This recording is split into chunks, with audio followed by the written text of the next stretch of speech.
স্বাগত বিশ্ব বাংলায়, সঙ্গে আছি আমি দিলওয়ার হোসেন। শুরুতেই সংবাদ শিরোনাম।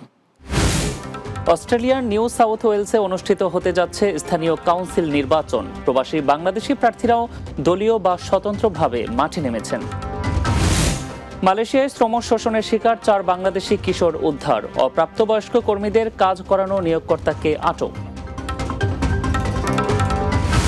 এবং 200 শয্যার সিলেট কিডনি ফাউন্ডেশন হাসপাতালের নতুন ভবনে চিকিৎসা সেবা শুরু হবে জানুয়ারিতে। অসচ্ছল রোগীরা পাবেন বিনামূল্যে ডায়ালাইসিসের সুযোগ।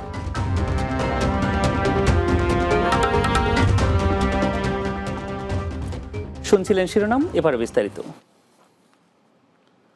অস্ট্রেলিয়ার নিউ সাউথ ওয়েলসে অনুষ্ঠিত হচ্ছে স্থানীয় কাউন্সিল নির্বাচন। নির্বাচনে অন্যান্যদের পাশাপাশি প্রবাসী বাংলাদেশি কাউন্সিলর প্রার্থীরাও দলীয় বা স্বতন্ত্রভাবে নির্বাচনের মাঠে নেমেছেন। নির্বাচনকে সামনে রেখে প্রবাসী বাংলাদেশিদের মধ্যে বেড়েছে উৎসাহ ও উদ্দীপনা। অস্ট্রেলিয়া থেকে মাসুম বিল্লার উপস্থাপনায় বাংলা টিভি নিয়মিত আয়োজন প্রবাসী বাংলার মুখ টকশোতে উঠে আসে এসব তথ্য। আরও জানাচ্ছেন সর্দার রাজীব। অভিবাসন বা উচ্চশিক্ষার জন্য অস্ট্রেলিয়াতে পাড়ি জমিয়েছেন প্রায় লাখো বাংলাদেশি। চাকুরি বা ব্যবসার পাশাপাশি গণতান্ত্রিক দেশটিতে যুক্ত হচ্ছেন রাজনীতিতেও। দেশটির এবারের স্থানীয় সরকারের নির্বাচনে অংশ নিয়েছেন বহু বাংলাদেশি। বহু সংস্কৃতির দেশটিতে বাংলাদেশিদের অধিকার প্রতিষ্ঠার লক্ষ্যেই প্রতিদ্বন্দ্বিতা করছেন বলে জানিয়েছেন তারা। লাকেম্বা তথা রোজল্যান্ড ওয়ার্ড হলো বাংলাদেশিদের অস্ট্রেলিয়াতে বলা চলে রাজধানী কমিউনিটির জন্য। আপনি যেখানে থাকেন এখানে না আসলে আসলে বাংলাদেশি কমিউনিটি বা বাংলাদেশিদের যে স্বাদ, সেটা পোশাক আশাক বলেন, খাওয়া দাওয়া বলেন বা বাজার বলেন, সমৃদ্ধি বলেন, সবকিছু এখানে আসলে আসলে বাংলাদেশি সেই ভাইবটা দেখা যায়। তো যেহেতু 100,000 লোকের বিচরণ অস্ট্রেলিয়াতে এবং খুব বেশি সংখ্যক লোক এখানে রয়েছেন, তো এটা তার ব্যতিক্রম। তবে সিগনিফিকেন্টলি এবার একটু বেশি লক্ষ্য করা গেছে। সেটা বিভিন্ন প্রেক্ষাপটে হতে পারে। হয়তো সবাই তার স্ব অবস্থানে ভালো করছেন, সেখানে সমাজকে লিড দেওয়ার মতো, সমাজ উন্নয়নের জন্য, কমিউনিটির সমৃদ্ধির জন্য সবাই এগিয়ে আসতে চাচ্ছেন যে সমাজকে নেতৃত্ব দিয়ে বাঙালি সমাজকে কিভাবে আরো ভালো থেকে ভালোতর অবস্থা নিয়ে যাবেন। নিউ সাউথ ওয়েলসের এবারের নির্বাচনে বেশ কয়েকজন বাংলাদেশি প্রার্থীর জয়ের সম্ভাবনা দেখছেন ভোটারেরা। তবে নিজেদের মধ্যে প্রতিদ্বন্দ্বিতা বাড়ানোকে ভালো চোখে দেখছেন না সংশ্লিষ্টরা। এত প্রার্থী না দাঁড়িয়ে যদি আরো কিছু প্রার্থীর ক্ষেত্রে রেস্ট্রিকশন বা নিজেদের মধ্যে একটা বোঝাপড়ার মধ্যে যদি কম সংখ্যক প্রার্থী সেখানে দাঁড়াতো, তাহলে হয়তো আমাদের রেজাল্ট আমাদের অনুকূলে আসতো। তারপরে আমি আশা করব যে এখানে যেহেতু একটি ওয়ার্ড থেকে 3 জন সর্বোচ্চ কাউন্সিলর নির্বাচিত হন, তো একজন হয়তো সেখানে লেবারের একজন নিশ্চিত হবেন এবং আমি আশা করি আরো 2 জন যে প্যানেলেই হন না কেন সেখানে আরো 2 জন বাংলাদেশি হবে। এটা আমি মোটামুটি আলহামদুলিল্লাহ খুব আশা নিয়েই বলতে পারি। নিউ সাউথ ওয়েলসের 5টি ওয়ার্ডে প্রতিদ্বন্দ্বিতা করছেন 30 জন প্রার্থী। এর মধ্যে বাংলাদেশি রয়েছেন 15 জন। Sardar Rajib, Bangla TV news desk. মালয়েশিয়ায় শ্রম শোষণের শিকার 4 বাংলাদেশি কিশোরকে উদ্ধার করেছে পেরাক রাজ্যের শ্রম বিভাগ। বুধবার পেরাক রাজ্যের লেবার ডিপার্টমেন্ট শ্রম প্রয়োগকারী অভিযানের অধীনে পেরাকের ইপোহ তানজুং রামবুটানের একটি কারখানা থেকে ওই 4 বাংলাদেশি কিশোরকে উদ্ধার করে।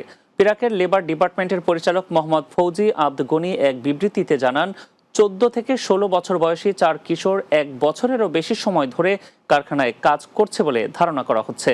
মানব পাচার এবং অভিবাসীদের চোরাচালান বিরোধী আইনের অধীনে ওই 4 কিশোরের একটি অন্তর্বর্তী সুরক্ষা আদেশের জন্য আবেদন করবে লেবার ডিপার্টমেন্ট।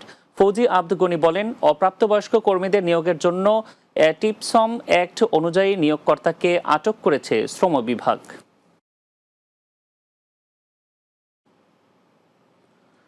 200 শয্যার সিলেট কিডনি ফাউন্ডেশন হাসপাতালের নতুন ভবনের চিকিৎসা সেবা শুরু হবে আগামী জানুয়ারিতে।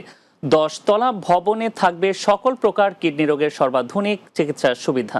এছাড়াও অসচ্ছল রোগীরা পাবেন বিনামূল্যে ডায়ালাইসিসের সুযোগ। প্রবাসীদের উদ্যোগে আর সরকারি বেসরকারি সহযোগিতায় প্রতিষ্ঠিত এই হাসপাতালটি নিয়ে আশার আলো দেখছেন সিলেটবাসী। সিলেট থেকে বিশেষ প্রতিনিধি আল আজাদের প্রতিবেদন। প্রবাসী অধ্যুষিত সিলেটে একটি কিডনি ফাউন্ডেশন হাসপাতাল প্রতিষ্ঠার স্বপ্ন দেখেন যুক্তরাষ্ট্র প্রবাসী আন্তর্জাতিক কিডনি রোগ বিশেষজ্ঞ ডাক্তার জিয়াউদ্দিন আহমদ। পরে উদ্যোগটির সঙ্গে যুক্ত হন ব্র্যাকের প্রতিষ্ঠাতা ফজলি হাসান আবেদ সহ বিশিষ্টজনেরা। কয়েকজন প্রবাসীর সঙ্গে এতে এগিয়ে আসে বাংলাদেশ সরকারও। সম্মিলিত প্রচেষ্টায় 2018 সালে সিলেট মহানগরের একটি ভাড়া ভবনে স্বল্প পরিসরে শুরু হয় সিলেট কিডনি ফাউন্ডেশন হাসপাতালের চিকিৎসা সেবা। আমি এই 2024-এর ফেব্রুয়ারি মাস থেকে এখানে ডায়ালাইসিস করতেছি। এখানে ডায়ালাইসিসের মোটামুটি বহুত ধরনের ফ্যাসিলিটিও পাইলাম বা সেবাও পাইলাম সুন্দর। হাসপাতালটিতে প্রতিদিন রোগীদেরকে ডায়ালাইসিস সহ কিডনি রোগ নিরাময়ের পরামর্শ দেওয়া হয়। বেশিরভাগ মিডল ইস্টের দেশ থেকে এসে আর যেতে পারেন নাই, হয়তো ওইখানে কয়েক বছর একটানা কাজ করে এসেছেন, এখন কিডনি ড্যামেজ, এখন ডায়ালাইসিস করতে হচ্ছে বেশিরভাগ রোগী। 300টা ডায়ালাইসিসের কাজ হয়, সপ্তাহে 7 দিনই ডায়ালাইসিস করা হয়। আমাদের 26টা বেড আছে, প্রতিদিন 25 থেকে 26 জন পেশেন্ট প্রত্যেক শিফটে। 3 শিফটে 3 25-এ 75 থেকে 78 জন রোগীর সেবা দেওয়া হয়। মহানগরীর তেমুখী এলাকায় সিলেট কিডনি ফাউন্ডেশন হাসপাতালের নিজস্ব ভবনের জন্য 8 কোটি টাকা মূল্যের ভূমি দিয়েছেন উদ্যোক্তাদের একজন। ডাক্তাররা আছেন, ওনারা এটা চালাবেন এবং সরকার এটা বানাইয়া দিছে। এই জন্য আমি খুব খুশি এবং আজকে এই আমার জায়গার উপরে এই 10তলা বিল্ডিং দাঁড়িয়ে আছে, এই জন্য আমি খুব প্রাউড ফিল করি। হাসপাতালটিতে কিডনি রোগ নিরাময়ের সব ধরনের উন্নত চিকিৎসা সেবার ব্যবস্থা করা হবে বলে জানালেন কর্মকর্তারাও। দেশ বিদেশের অনেক ডাক্তার আমাদের সাথে সম্পৃক্ত হয়েছেন। আমাদের কিডনি ডিজিজ যেটা মানে কিডনি রিলেটেড ক্যান্সার যেটা, সেটার ট্রিটমেন্ট হবে। মানে কিডনি রিলেটেড কোনো পেশেন্টকে ঢাকা বা বিদেশ যেতে হবে না। কিডনি রোগ সহ সকল জটিল রোগের চিকিৎসা সেবা হাতের নাগালে পাওয়ার অপেক্ষায় রয়েছেন সিলেটের সাধারণ মানুষ। আল আজাদ, বাংলা টিভি, সিলেট। লেবাননের মোকাল্লেস এলাকায় বরিশাল সামাজিক সংগঠনের উদ্যোগে শোকসভা ও দোয়া মাহফিল অনুষ্ঠিত হয়েছে। বাংলাদেশ দূতাবাসের কনসুলার সহকারী জুবায়ের কবির তুষার সহ আয়োজক সংগঠনের সদস্য মহসিন মৃধা ও শাকিল হাওলাদারের মৃত্যুতে এ শোকসভা পালিত হয়। লেবানন থেকে বাবু সাহা জানান, মাহফিলে উপস্থিত ছিলেন সংগঠনটির নেতৃবৃন্দ সহ লেবাননের বিভিন্ন সামাজিক ও রাজনৈতিক সংগঠনের নেতৃবৃন্দ। এ সময় তাদের আত্মার মাগফিরাত কামনায় দোয়া পরিচালনা করেন হাফেজ মাওলানা ইমদাদুর রহমান। সভার সার্বিক সহযোগিতায় ছিলেন জসিম শিকদার, মহসিন মিরাজ, মশিউর রহমান, কামাল বিল্লা ও রিয়াজ হাওলাদার সহ আরও অনেকে।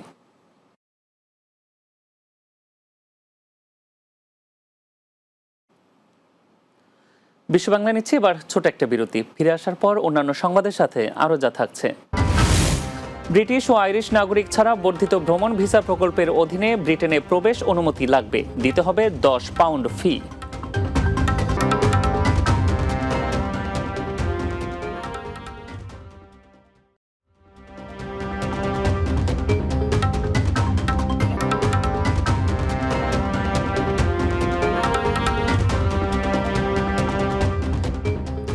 বিরতির পর আরও একবার স্বাগত বিশ্ব বাংলায়।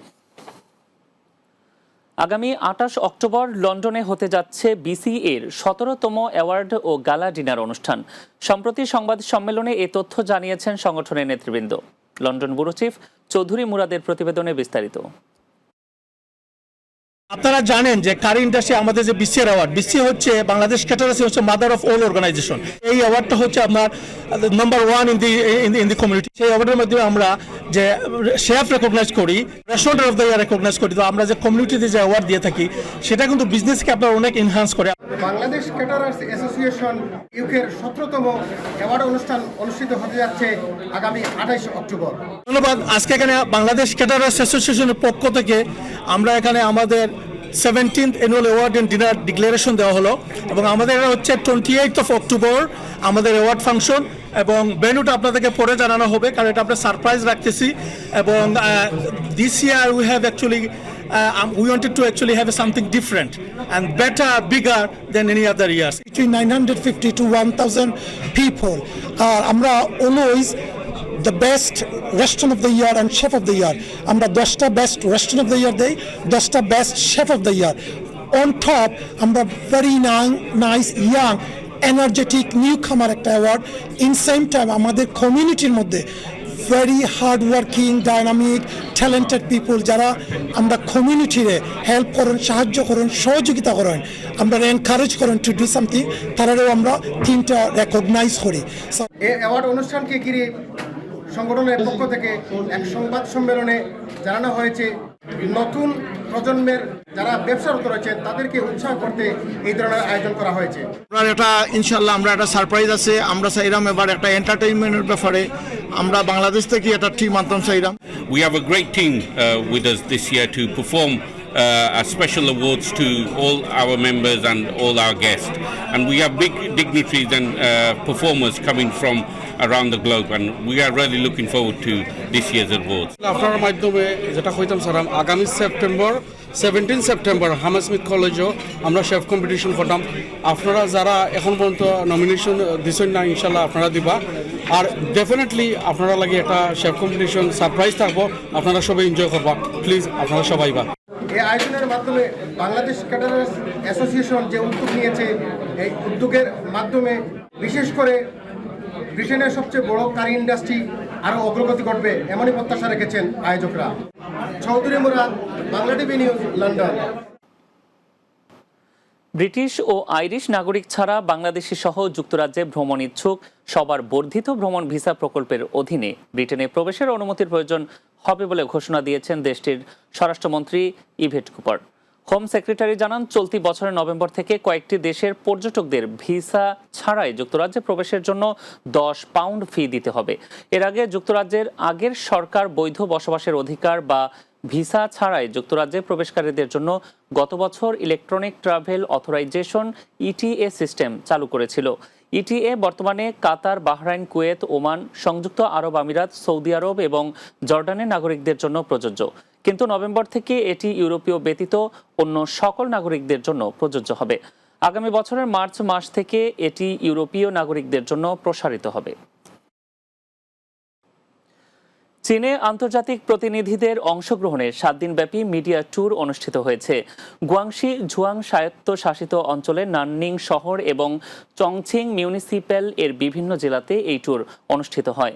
বাংলাদেশ, যুক্তরাজ্য, মালয়েশিয়া, ইন্দোনেশিয়া এবং থাইল্যান্ড সহ 10টি দেশের 50 জন সাংবাদিক, বিশেষজ্ঞ এবং আন্তর্জাতিক শিক্ষার্থীদের একটি দল এতে অংশগ্রহণ করেন। ইভেন্টটি যৌথভাবে আয়োজন করে গুয়াংশি ঝুয়াং স্বায়ত্তশাসিত অঞ্চল এবং চংচিং মিউনিসিপ্যাল পার্টি কমিটির প্রচার বিভাগ। চীন প্রতিনিধি MS ইসলাম জানান, বাস্তব অভিজ্ঞতা অর্জনের লক্ষ্যে পরিদর্শনকারী দলের সদস্যরা সংখ্যালঘু সম্প্রদায়ের জাদুঘর, বন্দর ও বড় প্রকল্পগুলোর নির্মাণ স্থান, তথ্য ও প্রযুক্তি কেন্দ্র, ইন্ডাস্ট্রিয়াল পার্ক, আন্তর্জাতিক লজিস্টিক হাব, স্থল সমুদ্র করিডোর এর আন্তর্জাতিক কনজামশন সেন্টার এবং কৃষি শিল্প সহ বিভিন্ন গুরুত্বপূর্ণ স্থান পরিদর্শন করেন। This is my second time for a media trip in Guangxi, China, and I'm impressed a lot with the experience that they gave me. We can see like a lot of beautiful whale from last year, and this year we see more about the economics. It's a privilege to have come to Guangxi, and within this trip, basically I have seen a great improvement in their infrastructure and economics of Guangxi. And in Nanning in specific, it's a gateway to Southeast Asia. শেষ করব বিশ্ব বাংলা, তার আগে সংবাদ শিরোনামগুলো জানিয়ে দিচ্ছি আরও একবার। অস্ট্রেলিয়ার নিউ সাউথ ওয়েলসে অনুষ্ঠিত হতে যাচ্ছে স্থানীয় কাউন্সিল নির্বাচন। প্রবাসী বাংলাদেশি প্রার্থীরাও দলীয় বা স্বতন্ত্রভাবে মাঠে নেমেছেন। মালয়েশিয়ায় শ্রম শোষণের শিকার 4 বাংলাদেশি কিশোর উদ্ধার। অপ্রাপ্তবয়স্ক কর্মীদের কাজ করানো নিয়োগকর্তাকে আটক। 200 শয্যার সিলেট কিডনি ফাউন্ডেশন হাসপাতালের নতুন ভবনে চিকিৎসা সেবা শুরু হবে জানুয়ারিতে। অসচ্ছল রোগীরা পাবেন বিনামূল্যে ডায়ালাইসিসের সুযোগ। এবং ব্রিটিশ ও আইরিশ নাগরিক ছাড়া বর্ধিত ভ্রমণ ভিসা প্রকল্পের অধীনে ব্রিটেনে প্রবেশ অনুমতি লাগবে, দিতে হবে 10 পাউন্ড ফি।